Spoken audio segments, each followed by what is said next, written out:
Bonjour à tous et bienvenue à RG Talk Show. Aujourd'hui, nous avons le réel plaisir de recevoir pour vous un homme de Dieu qui nous vient de Kinshasa, un homme de Dieu à multiples casquettes. Il est docteur de la parole, il est écrivain, enseignant, prédicateur et nous allons le découvrir ensemble avec vous. Mais je vous signale déjà aujourd'hui pour ce titre, nous le recevons aujourd'hui en qualité d'écrivain. Il a déjà 2 ouvrages sur le marché, le 365 vitamines de la foi et le voleur ne vole pas tout. Alors, restez avec moi.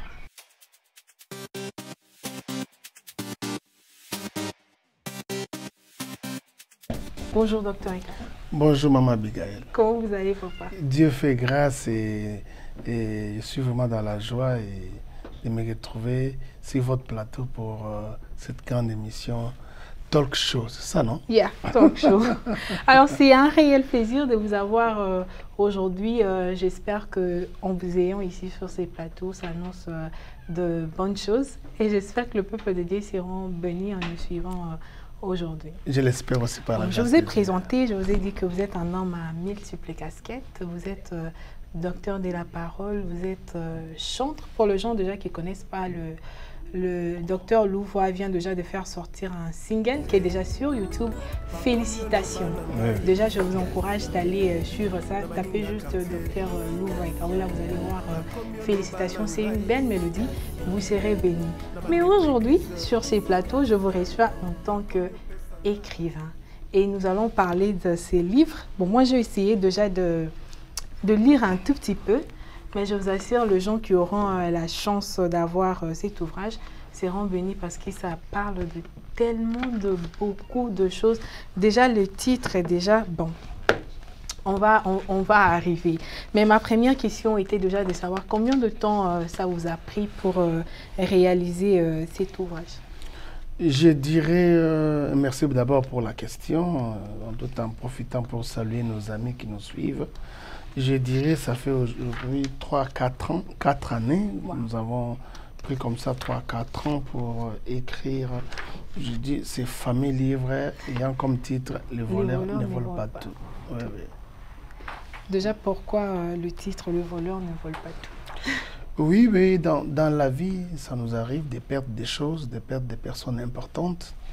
Et derrière toutes ces pertes-là, le diable en profite pour semer en nous les doutes, des sentiments d'infériorité, et c'est là comme corollaire, n'est-ce pas, des tendances de suicide, de découragement et de désespoir. Alors, nous nous sommes dit qu'il était temps d'expliquer aux enfants de Dieu que lorsque nous avons, par exemple, lu notre Bible, moi, personnellement, quand je lis ma Bible, je me suis rendu compte que le voleur peut tout voler, parce que c'est un voleur, il arrive de voler. Mais j'ai compris aussi en lisant ma Bible que Dieu n'a pas permis au diable, Dieu n'a pas permis au voleur, que nous considérons dans le cadre de ces livres comme étant le diable ainsi que tous ses acolytes, Dieu n'a pas permis, n'est-ce pas, au voleur de tout voler. Notre texte de base, comme vous pouvez, n'est-ce pas, les remarquer, c'est dans Jean chapitre 10, verset 10. C'est un verset qui est connu. Oui. Le voleur ne vient que pour dérober, détruire et égorger. Mais moi, je suis venu afin que mes brebis aient la vie éternelle. Donc, il est vrai que quand on analyse ces textes de la parole de Dieu, Jésus parlait de faux enseignements. Le voleur dont Jésus parle dans Jean 10, il s'agissait d'abord de faux enseignements. Mais par application, nous pouvons, n'est-ce pas, aussi parler du diable et ainsi que de tous ces acolytes qui jouent en fait le même rôle que les faux enseignements. Le diable, quand il travaille, il vient pour voler, donc dérober, détruire, ainsi que tuer. Et nous comprenons, n'est-ce pas, au travers de notre vie, n'est-ce pas? Il y a beaucoup de gens qui ont vu certaines choses être dérobées, certaines choses être détruites. Et enfin, il y a même certaines personnes qui ont connu, qui ont été victimes de certaines pertes, vraiment. Alors, en lisant la Bible, parce que notre base, c'est la parole de Dieu. Mais j'avoue quand même, vous avez une manière particulière de lire la Bible. Beaucoup de gens en témoignent quand vous appelez le docteur de la parole. Donc, vous avez tellement une connaissance de la Bible. Alors, quand vous écrivez déjà comme ça, personnellement, je sais que jusque-là, vous en avez juste 2 sur le marché. Mais je suis déjà impatiente d'avoir déjà d'autres que vous allez écrire. Parce que quand quelqu'un qui a la connaissance de la parole et qui écrit. Donc, ce sont des trucs qu'il ne faut jamais rater. Alors, en parlant de le voleur ne vole pas tout, déjà, moi, j'essaie de lire le livre. Et dans le chapitre 2, vous avez essayé de parler de 7 choses que le voleur ne peut pas voler. Et vous avez parlé de la prière et le jeûne et aussi la foi. Bon, c'est vrai, déjà, quand on perd la foi, du coup, on ne sait plus prier. Déjà, quand on ne prie pas dans le jeûne, ne me parle même pas du jeûne. Mais là, vous nous expliquez que le diable ne peut pas voler votre foi et le diable ne peut pas voler votre vie de prière et votre vie de jeûne. Est-ce que vous pouvez nous expliquer un tout petit peu? Oui, bon, les livres en somme contiennent à peu près 10 chapitres. Et à part l'introduction, les premiers chapitres, nous avons parlé sur les 7 choses qui caractérisent le voleur. Le voleur, oui. Et dans la configuration de ces 7 choses, la dernière chose, nous avons dit que les voleurs ne peuvent pas tout voler. Oui. Alors c'est intéressant qu'on puisse, n'est-ce pas, dans le chapitre suivant qui est le deuxième, épingler les 7 choses que les voleurs ne peuvent pas voler, n'est-ce pas? Alors parmi les choses que les voleurs ne peuvent pas voler, c'est intéressant que les gens comprennent que la première des choses, c'est que les voleurs que nous appliquons ici comme étant les diables ainsi que ses acolytes ne peuvent pas voler ton Dieu. N'est-ce pas? Il ne peut pas voler ton Dieu. Le diable n'a pas encore, malgré son professionnalisme dans les vols, n'a pas encore atteint les stratégies, les tactiques de voler Dieu. Il ne sera même pas capable de le faire. Alors, dans la deuxième chose que les voleurs, les diables ou ses acolytes ne peuvent pas voler, ils ne peuvent pas voler la vie de prière et de jeûne. J'espère que vous avez lu, comme vous le dites. D'ailleurs, la première phrase dans ce deuxième point, nous avons écrit ceci. Ce qui est vrai, c'est que le diable peut influencer ou affaiblir la vie de prière et de jeûne. Mais il lui est impossible de voler la vie de prière et de jeûne. Parce que Dieu nous donne toujours la capacité de jeûner et de prier. Je vais vous donner quelques exemples. Vous savez que quelqu'un comme Jonas a prié alors qu'il était à l'intérieur du ventre du poisson. Quelqu'un comme Samson, alors qu'il avait perdu ses cheveux, se retrouvant étant un objet de moquerie et de distractions de la part des Philistins. Mais Samson a pu prier, n'est-ce pas, pour que Dieu puisse lui redonner la force. Il est vrai qu'on peut traverser des situations compliquées à un certain moment. On sent qu'on a pris la force pour prier. On sent qu'on a pris l'envie même de jeûner. Mais cette capacité-là de prier, le diable ne peut pas nous voler ça. Cette possibilité-là de prier, le diable ne peut pas nous voler ça. C'est impossible qu'il nous vole ça. C'est impossible au diable de nous voler cette possibilité, cette capacité-là de prier. Il peut les influencer. C'est nous-mêmes qui décidons à ce que le diable puisse, n'est-ce pas, nous influencer à ne pas prier ou à ne pas jeûner. Mais la possibilité de prier, il ne peut pas nous voler ça. Je vais vous démontrer ça dans la parole de Dieu. Dans Marc au chapitre 5, Jésus, il descend, il se retrouve, il rencontre un fou, le fameux fou de Gadara. N'est-ce pas? Alors, quand le fou de Gadara voit Jésus, il commence à crier tout ça. Mais ce qui est étonnant dans les textes, c'est que les démons qui étaient dans le fou ont formulé une prière. Ils ont demandé à Jésus de les jeter dans un poisson. On dit les démons prièrent.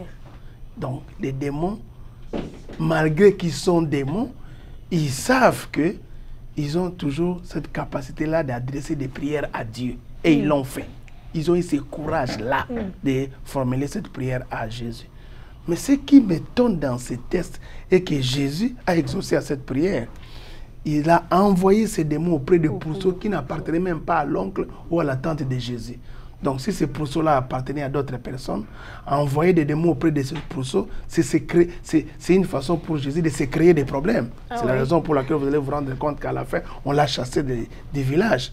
Donc si les démons ont cette capacité-là de formuler la prière, c'est qu'eux-mêmes savent que c'est impossible, n'est-ce pas, à n'importe quelle créature d'ôter la possibilité à une autre de prier. C'est comme ça que nous avons dit que les diables ou les voleurs ne peuvent pas nous voler la vie des prières et des jeûnes. Ils peuvent l'affaiblir ou ils peuvent, n'est-ce pas, nous décourager ou nous influencer négativement, mais ils ne peuvent jamais nous voler cette capacité-là de formuler la prière à Dieu. Donc les enfants de Dieu qui nous suivent, ils peuvent savoir que peu importe la situation auquel vous vous retrouvez, donc ils doivent toujours savoir que cette vie-là de prière est toujours avec eux. Même s'ils se sentent fatigués, affaiblis, même... Ils ont cette possibilité-là de prier. Demandez, l'on vous donnera. Cherchez, vous trouverez. Frappez, l'on vous ouvrira. Ils ont cette possibilité. Imaginez un peu, rappelle-toi un peu des brigands à la croix. C'est un brigand. Il est à la croix, n'est-ce pas? Il a reconnu que Jésus était fils de Dieu. Mais il a formulé la prière dans les derniers jours de sa vie, dans les heures noires de sa vie. Cet homme-là était à quelques heures de l'enfer. Mais il a pu formuler la prière. Souviens-toi de moi quand il viendra de ton trône. Ce qui est grave. Jésus a fait de lui la première personne qui a inscrit son nom dans la liste des personnes qui vont être au paradis. Wow. Il lui dit aujourd'hui, pas demain, pas après-demain. Aujourd'hui, tu seras avec moi au paradis. Juste à cause d'une prière. Donc, malgré tout ce qui peut se passer dans la vie, il ne faut pas écouter le diable, c'est un menteur. Un menteur, c'est un escroc.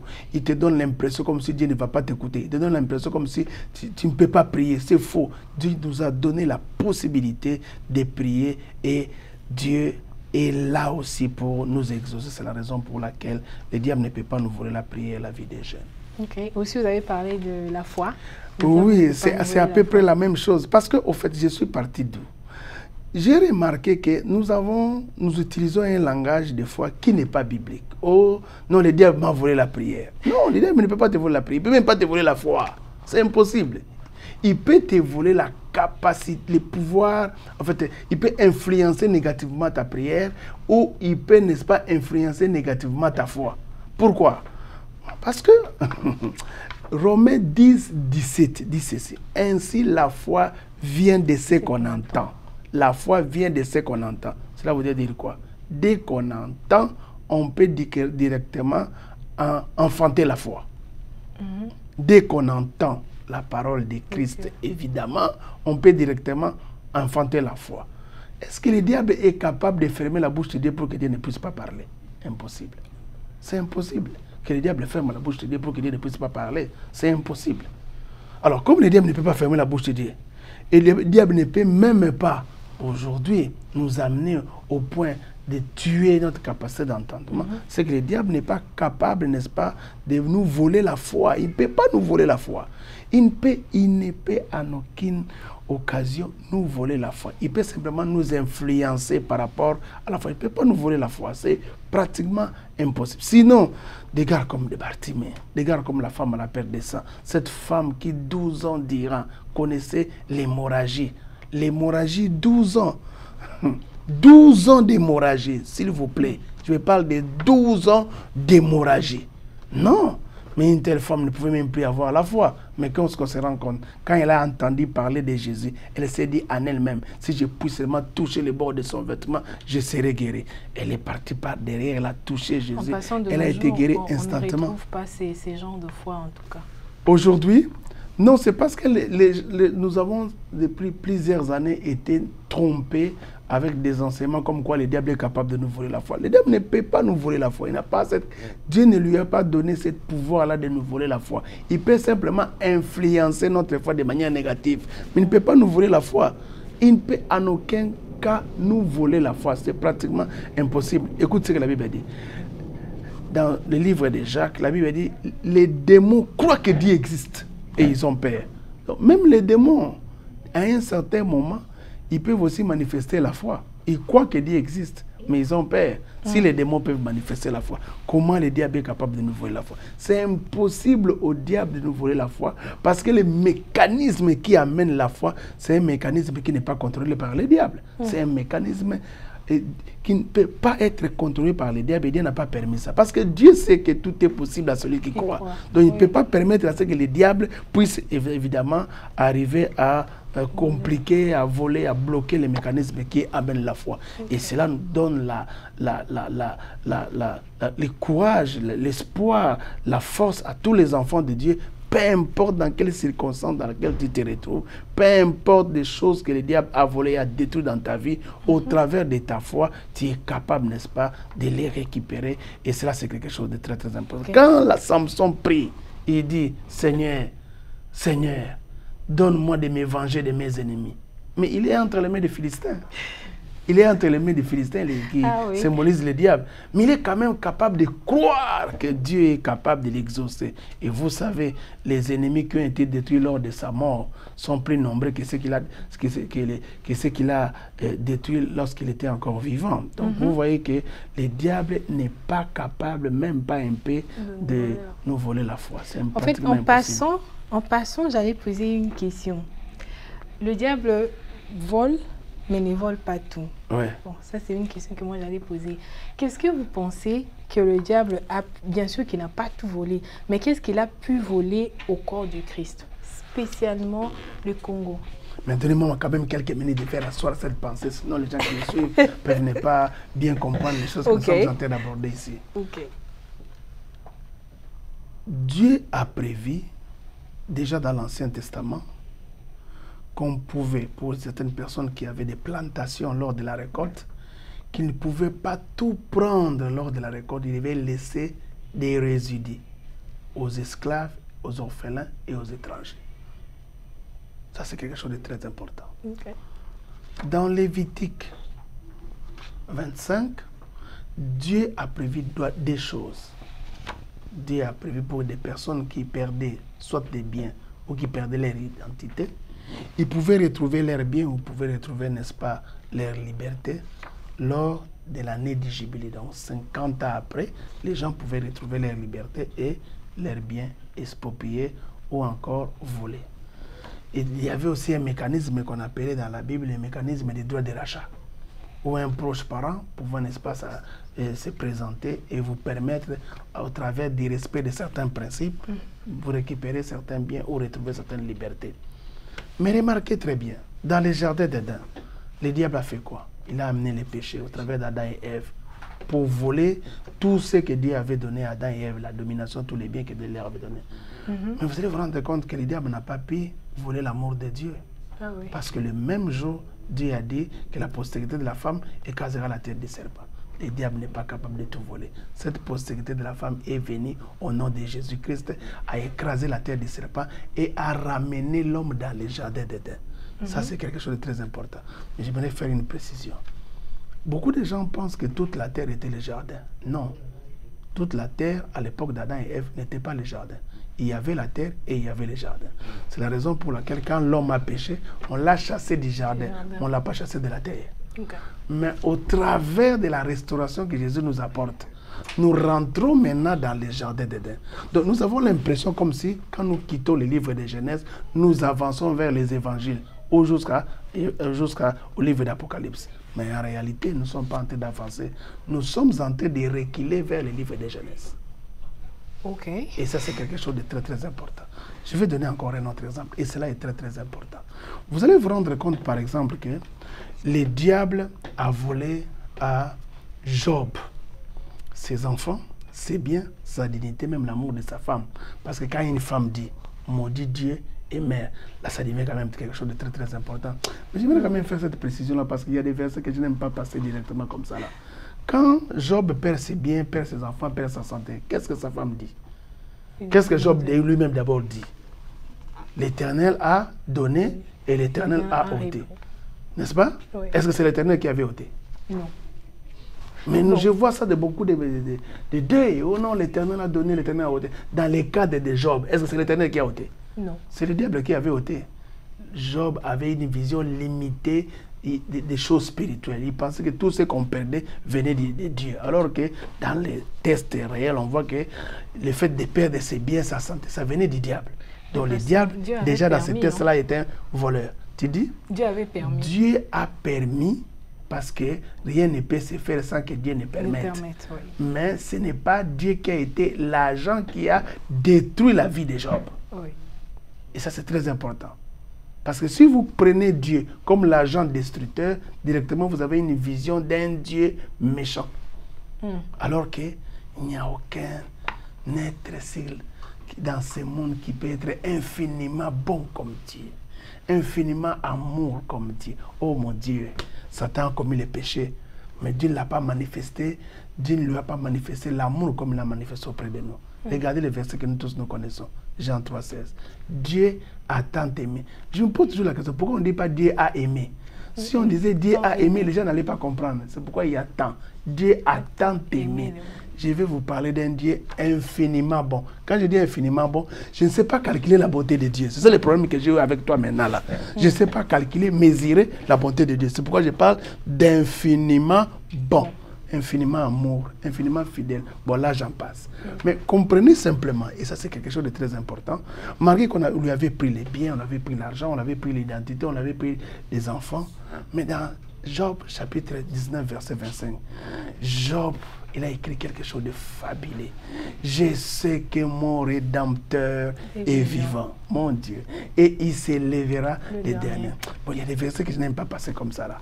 Job, à l'époque de Job, on n'avait pas la notion du Rédempteur. Parce que la vérité est quoi? Les livres de Job ne doivent pas se retrouver là, on les retrouve là dans la Bible.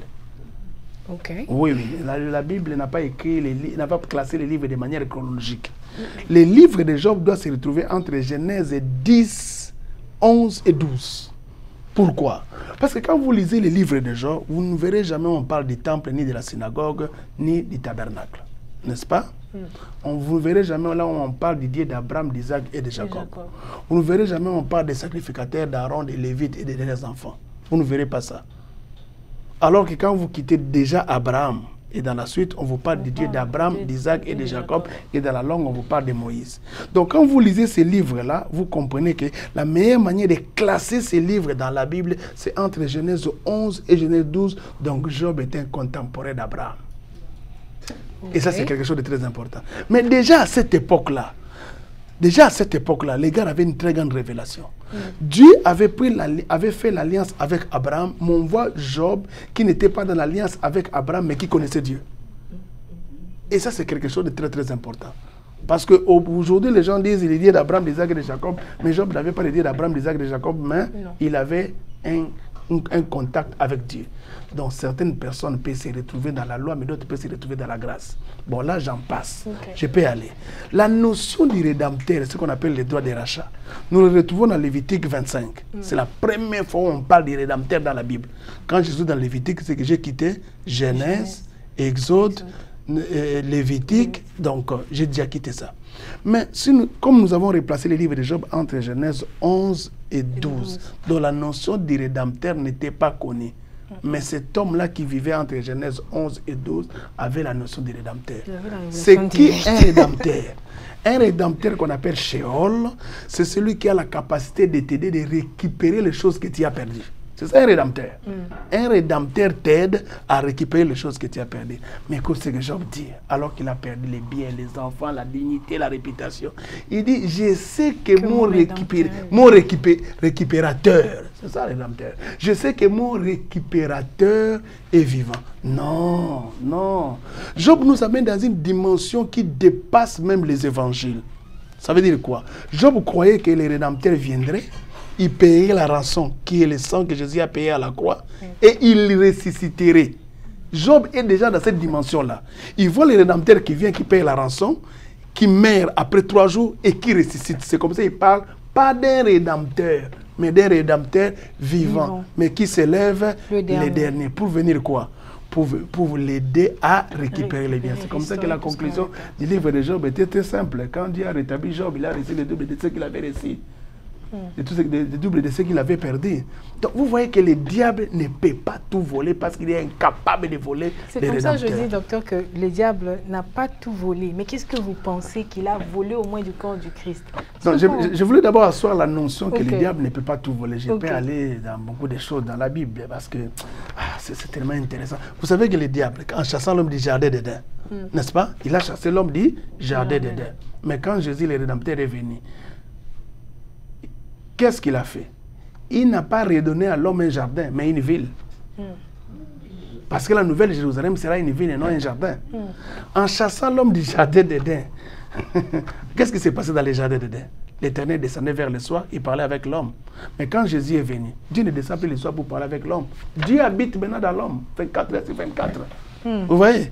Donc, vous voyez que les diables ne peuvent pas tout voler. Pour des gens qui ont perdu des histoires, ils ont perdu des biens, ils ont perdu... Il ne faut pas vous désespérer. Sachez simplement que les diables ne peuvent pas tout voler. C'est comme ça, le verset là est très intéressant. Les voleurs ne viennent que pour dérober, détruire et égorger. Mais il dit, moi, Jésus, le bon berger, je suis venu afin que mes brebis aient la vie et la vie en abondance. La vie, c'est quoi? La vie, c'est quelque chose qu'on récupère après qu'on ait été victime du vol, de la destruction et de la mort. Jésus donne la vie après que la personne a été victime du vol, de la destruction et de la mort. Maintenant, lui se présente, maintenant il dit non, tu as détruit, tu as volé, tu as tué, mais moi je viens pour donner la vie. Pourquoi ça? Parce que c'est lui le créateur. J'informe à tous mes amis qui me suivent que c'est notre Dieu qui est le créateur du diable. Quand un fou te vole les beignets, il ne faut pas le suivre. Il faut aller auprès de la maman qui va les baigner. Donc quand les diables te volent les choses, il ne faut même pas les suivre. Dieu qui a créé est capable encore de recréer pour prouver au diable que c'est lui l'original et c'est lui le créateur. Bon, parlons bien de l'Église. Alors, je sais qu'on est déjà en train d'arriver petit à petit à la fin, mais moi je voudrais quand même que vous puissiez répondre à cette question, docteur. Répondez quand même à cette question, parce que ça met... je tiens ça à cœur. J'aimerais quand même savoir ce que vous pensez, en fait, juste ce que vous pensez. Bon, il y a plusieurs choses que le diable a volées dans l'Église du Congo. On peut voler que des choses qui existent. Oui. Quand quelque chose n'existe pas, on ne peut pas voler ça. Donc, nous devons d'abord reconsidérer qu'est-ce qu'on retrouvait dans l'Église du Congo qu'on ne retrouve plus aujourd'hui. N'est-ce pas? À l'époque, il y avait l'amour. Vraiment, nous, quand on se convertissait, il y avait l'amour. Il n'y avait pas des histoires de poison. On mangeait n'importe où, chez n'importe qui. Même pas avec l'intention, n'est-ce pas, des poisons.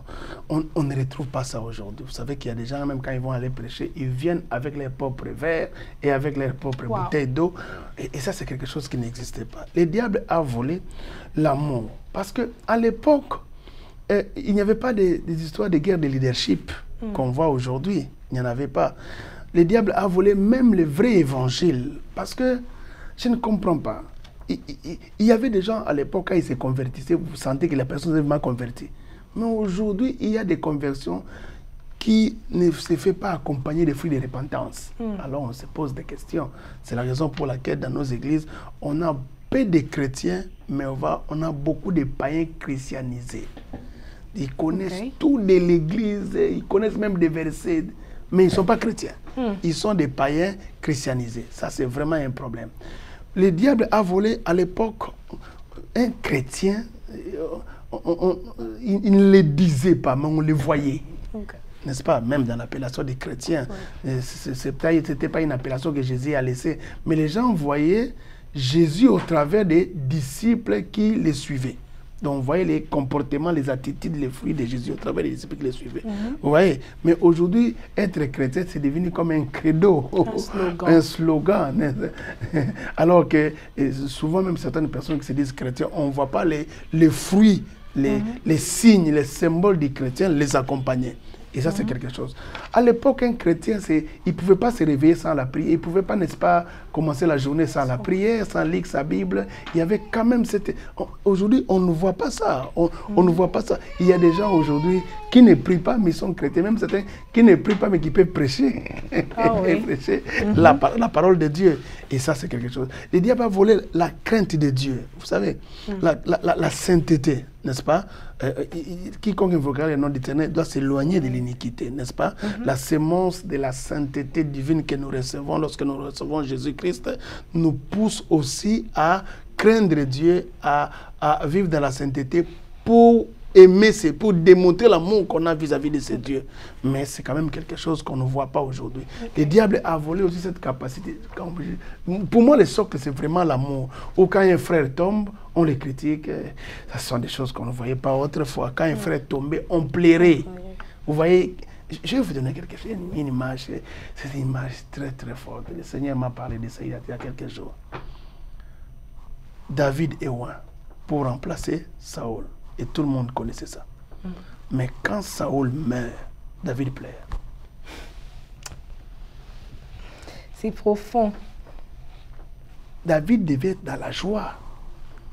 Parce que c'est Saül qui bloquait son accession au trône. Mais David, quand il attend, il apprend que Saül meurt, David pleure.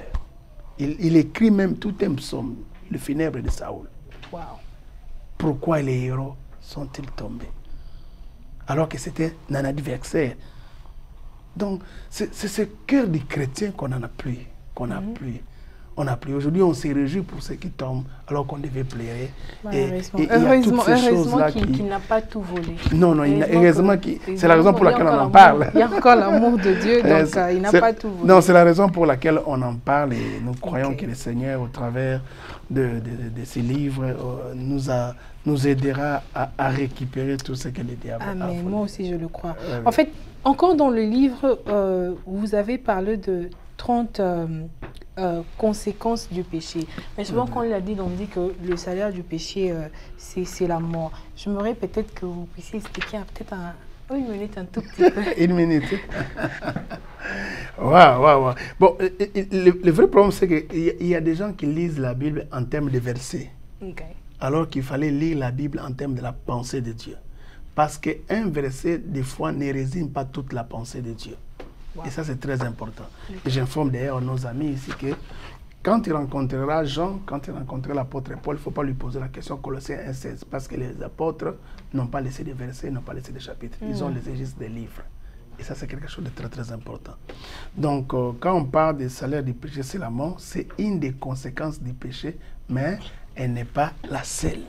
C'est la raison pour laquelle j'ai essayé d'étaler à peu près 30 conséquences du péché. Du reste, cette liste-là n'est pas exhaustive. Donc, les gens peuvent encore toujours continuer à ajouter. Mais c'est parce qu'on n'a pas peut-être beaucoup de temps. Et les 30 conséquences du péché-là sont, n'est-ce pas, épinglées dans un chapitre qui est très intéressant, où je parle de la descente, un mouvement qui entraîne la chute.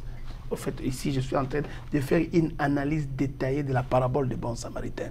Cet homme qui a quitté Jérusalem pour aller à Jéricho. Remarquez que Jérusalem et Jéricho commencent par les préfixes G. Mais ils ont les deux une différence totalement distincte. Vous allez vous rendre compte que Jéricho signifie cité de la ligne, mais Jérusalem signifie ville de Dieu. Jéricho se retrouve au bas de la vallée, mais Jérusalem se retrouve sur une colline. Jérusalem, c'est la capitale de Dieu, c'est la capitale des rois. Jésus va venir même régner à Jérusalem, mais Jéricho, c'est la ville qui a été maudite par Josué. Mais attention, Josué et Jésus ont la même signification. Signifie sauveur. Josué, dans l'Ancienne Alliance, en hébreu, ça veut dire sauveur. Jésus aussi, en grec, ça veut dire sauveur. Josué a maudit Jéricho, mais Jésus a béni Jéricho. Parce que l'un est dans l'Ancienne Alliance et l'autre est dans la Nouvelle Alliance. Wow, c'est une bonne chose. Alors pour vous qui nous suivez, déjà, je vous encourage le livre. Mais je signale que jusque-là encore, le docteur Louvois n'a pas encore eu la conviction que le livre se retrouve sur Amazon. Je vous dis ça parce que j'ai plaidé, je suis désolée. J'ai vraiment plaidé de façon à ce qu'on puisse avoir ce livre. Non pas seulement ce livre, même le 365 vitamines de la foi, qu'on puisse les retrouver sur Amazon, mais malheureusement. Mais pour vous, heureusement pour nous, qui se retrouve à Dallas, je vous dis déjà que ces livres, vous pouvez vous en procurer à Providencia Market, chez le pasteur Glody. Alors, je vous dis que l'adresse sera affichée ici au bas de l'écran et vous pouvez vous allez vous procurer les 2 livres de Dr. Louvois et Kaola. Alors, papa, avant que nous puissions finir, j'aimerais quand même que vous puissiez peut-être en quelques secondes ou peut-être une minute conclure un peu ou une résumé de l'autre livre, le 365 vitamines de la foi. Oui, parce que en fait, j'ai remarqué que souvent nous lisons la Bible, mais nous ne tenons pas compte de certains versets qui sont importants. Hébreux 11, 6. Sans la foi, sans la foi, sans la foi, il est impossible de lui être agréable. Donc on peut ajouter la prière, la sainteté, les jeûnes, la crainte de Dieu, toutes ces choses-là. Sans la foi, il est impossible. Je trouve que ce mot-là est trop dur. Impossible de lui être agréable. Et dans toute la Bible, on ne parle pas des héros de la prière ni des héros de la sainteté, mais des héros de la foi. Pour moi, je trouve que la foi, c'est quelque chose de très important. C'est la raison pour laquelle le Saint-Esprit m'a inspiré chaque jour de communiquer une vitamine de la foi aux enfants de Dieu.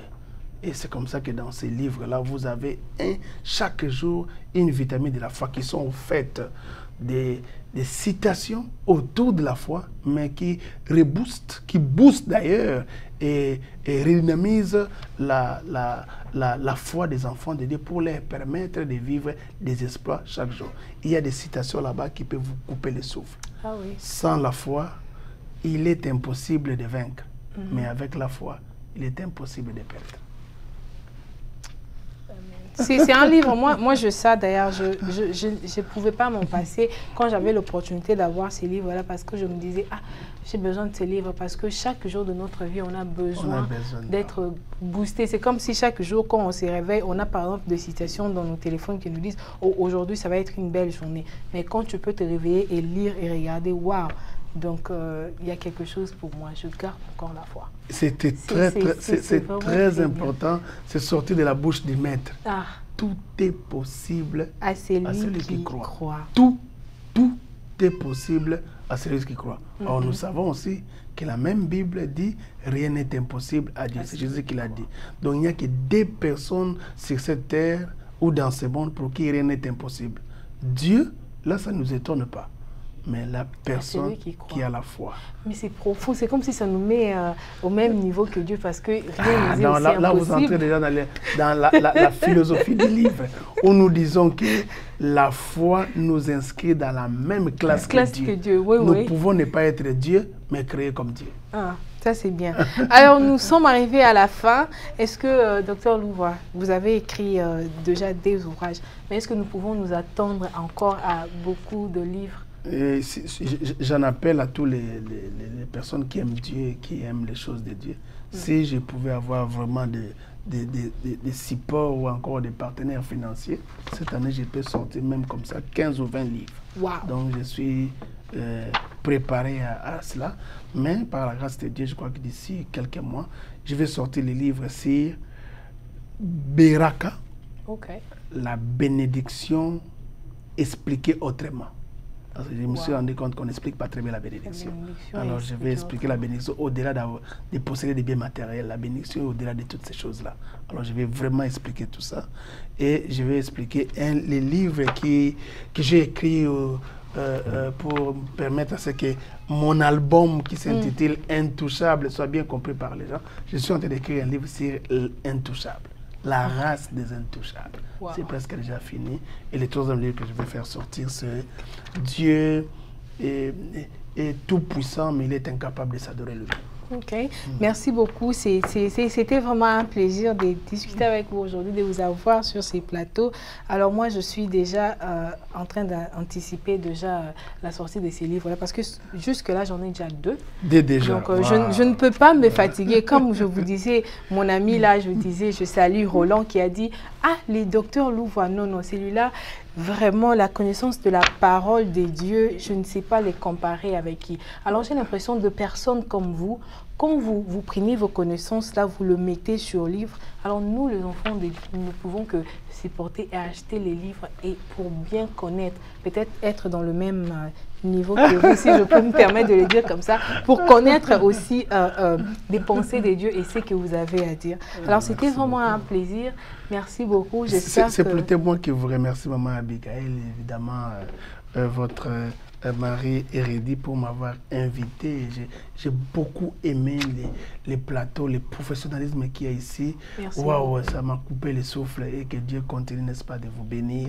Et je crois que le peuple de Dieu a besoin de personnes comme vous pour permettre à ce que l'évangile soit véhiculé, ça puisse atteindre, n'est-ce pas, les extrémités de la terre. C'est la mission que Dieu nous a donnée. Vraiment que Dieu puisse vous bénir. Je crois que c'est une première. Mais ça ne sera pas une... La dernière fois. Voilà, la dernière fois.